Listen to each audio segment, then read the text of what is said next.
5 মাস হল মিডের লাগবার 34,000 বিল উঠছে।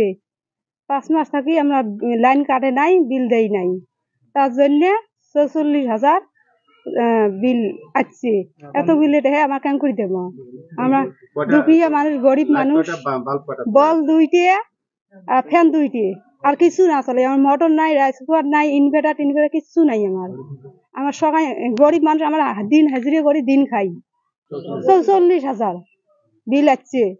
বিল আসছে। এতগুলি বিল বিলে দোয়া খাবে। স্মার্ট মিটার লাগিয়া 5 মাস হল। আগত মানে 300, 400, 500 এমন আসছে আর কি। এলে আমাকে না নাগে, স্মার্ট মিটার আমাকে নাগে না। আগের যে মিটার আসছিল ওই মিটারে আমাকে নাগে আর কি। আমাকে শেষ করবে নাকছে। আমার গরিব মানুষ, আমার বাঁচবির পাই না। আমার ছোয়া ধরি, আমার চাকরি নাই, বাহারি নাই, কিছু নাই। আমার দিন সংসার করে, দিন কামাই করে দিন খাই, দিন হাজিরে করে খাই। আমার গরিব মানুষ। বর্তমান কারেন্ট কাটি দিছে, 5 দিন মানে কারেন্ট কাটি দিছে। হ্যাঁ, লাইন টাইন কিছু নাই। আমার ছোয়া ফোয়া আমার কি নিয়ে আসি আর কি।